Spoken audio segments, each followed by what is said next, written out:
doesn't mean that you have to be. Remember, it's always important to give 100% unless you're giving blood. Yes, I do have a day job. I'm Laura Frobos. I'm the owner and therapist at Cornerstone Counseling in Elizabeth. Some people think of therapy as this dark, heavy process of talking about all the things that aren't going well and of reliving painful memories from the past. And unfortunately, this keeps a lot of people from getting the help that they really need. But humor can be a really effective technique in therapy. And you can break out of your shell. You don't have to clam up. And you can have fun getting some pearls of wisdom in therapy and learning to be as happy as a clam. But just like with jokes, timing is everything. So of course there are times when it's not appropriate to joke around. You have to know when to say jokes. And also, I may laugh with my clients, but I never laugh at them, even though they laugh at me.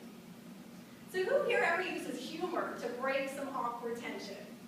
People come into the office and they're kind of laughing and they seem nervous, so I like to joke with them to kind of lighten the mood. And one of my favorite things to point out is that on my old business cards, they accidentally printed psychotherapist as 2 separate words. So I normalize the process of therapy and I say everybody hurts. Sometimes. Even psychotherapist. I love when people come in and they say, I just want to be normal. I want to feel normal. I'm always curious, what is that? Is that average? Is that typical? Because to me, normal is just a setting on the washing machine. The same way people ask, am I depressed? Or am I just going through a hard time? How do you know if you're depressed? And this is my favorite definition. Depression is that dark room where negatives develop. And I'm old enough to remember dark rooms.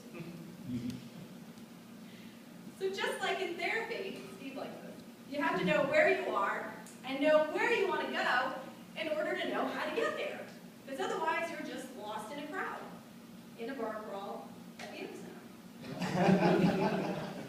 So we all have that positive and that negative self-talk that I should really eat something a little healthier than a donut versus don't, I really want the donut.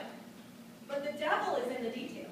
It's in knowing that we have control over the positive and the negative self-talk. And I even like to engage it and name it. Is that Debbie Downer talking to you? Is that Stuart Smalley saying, I'm good enough, I'm smart enough, and doggone it, people like me. But remember that an upper lasts a lot longer than a downer does. So once you can recognize the negative thought patterns that you have, then you can start to check your baggage. Now therapy does cost a little bit more than $25. But you don't have to take off your shoes, and the line to security is short. And in this case, you want your baggage to get lost. Do you keep yourself on a short leash? Are you dogged by other people's ideas of yourself? Because you can learn new tricks, and you can see yourself as man's best friend, rather than just as pet quality. So many times we make problems a lot more complex than they really are. People say, oh, I can't get anything right, everything's wrong for me. When in reality, maybe you just need to look at it from a different angle with a good therapist so that things don't seem so obtuse. Honesty is so important. We don't sugarcoat. We don't use flowery language. We don't use half-baked truths. We make it a piece of cake to be honest with yourself. It's the least we can do. You can handle the truth. You can fly over the cuckoo's nest. This is your shining moment. And I'm looking for a few good men and women to experience life as good as it gets. In therapy, we value honesty, but we don't really value big bucks. People say, I do it, but. I used to run a group in which people knew each other so well that they'd say, you're doing the butt. That's a big butt. And they'd call each other out on their butts. People come into therapy and they say, I'll do anything to get better. But when you suggest, why don't you set some limits? Why don't you start doing this? Oh, I won't do that. I'll do it to get better, but I won't do that. So here's the recipe for being miserable and feeling really bad about yourself for the rest of your life. Just keep comparing yourself to everybody else.